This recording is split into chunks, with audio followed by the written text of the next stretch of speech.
My wife didn't just cheat on me. She used MY bedroom with my own brother.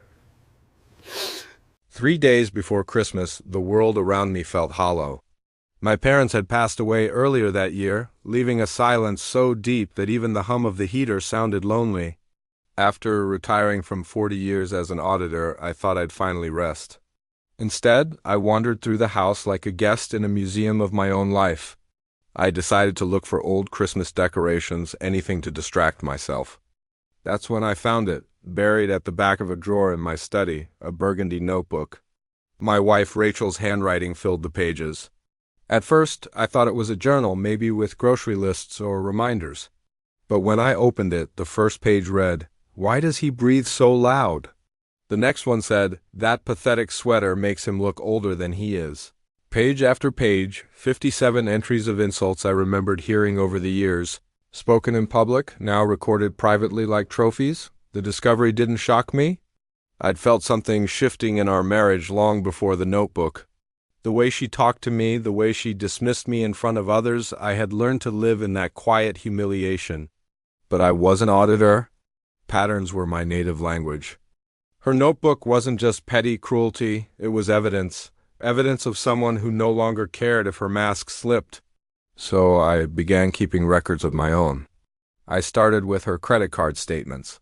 Hotel charges on nights she claimed to be at work events. Ride receipts from places she said she'd never been. Her boss, Marcus, laughed too loudly at her jokes, touched her shoulder too often, and looked at me like I was a parking cone, something to walk around. One night she returned home flushed and dizzy, smelling like champagne and an unfamiliar cologne. She told me she had been in a late strategy session, but a hotel bill, time-stamped at 12:47 and filed under Marcus's name, told the real story. I didn't confront her. I documented every receipt. Every late return, every discrepancy. For months I prepared. I even handed my teenage daughter Emma a sealed envelope labeled with her name. I told her, "Don't open this unless someone tries to rewrite the truth." She didn't understand, but she trusted me. She would soon learn why. 3 days before Christmas, I drove home early, a day ahead of schedule. When I pulled into the driveway, the sight froze me. 7 cars, some familiar, some not, all arranged like participants in a staged performance. I looked through the window and saw suits, folders, wine glasses, and attention so thick you could taste it. This wasn't a family gathering. It was an intervention. An ambush. Rachel stood by the fireplace in a dark red dress, too perfectly styled for a casual evening at home. Marcus was beside her, pretending confidence. Emma stood halfway down the stairs, her eyes swollen as if she'd been crying. "David, you're just in time to sign," Rachel said brightly, holding out a stack of legal documents. Her lawyer stepped forward.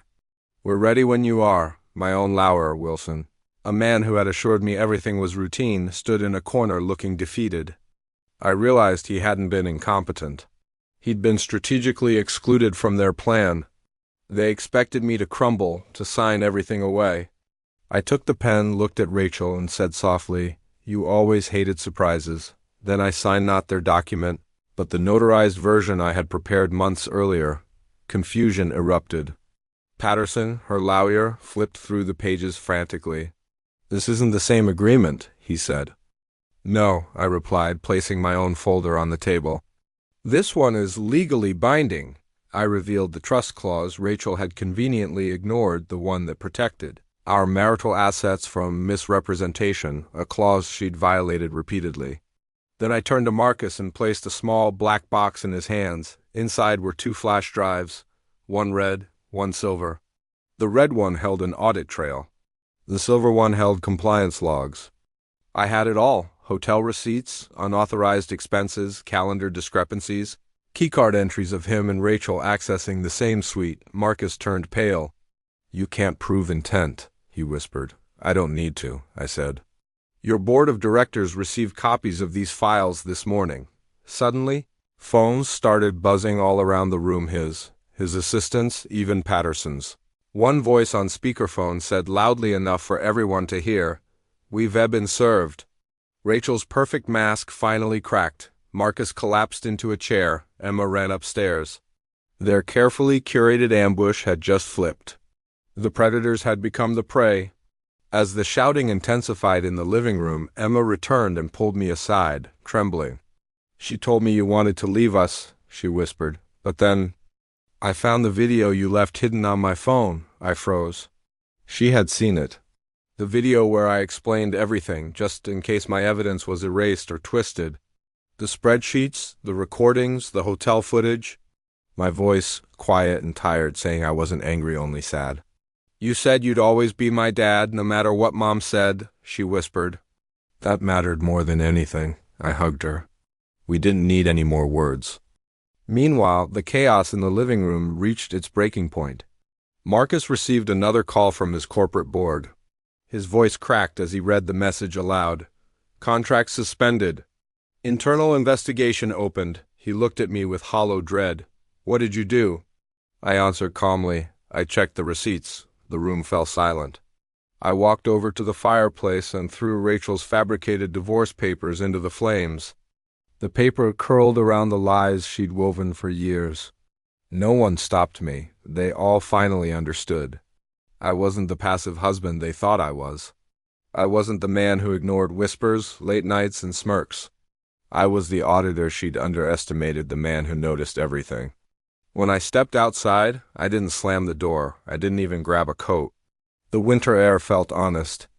As I walked away, Marcus's voice echoed from inside the house, cracked and panicked. "What did you tell him?" What did you tell him? But it didn't matter anymore. The truth wasn't in anyone's words. It was in the records, the files, the timestamps. It was in the quiet strength of a man who refuses to be rewritten. I walked down the street into the cold, into the quiet. I had no suitcase, but for the first time in years, I wasn't empty. Thank you for listening to my story. If you've ever felt underestimated, remember that quiet strength can be the most powerful of all. Don't forget to like and subscribe for more stories like this.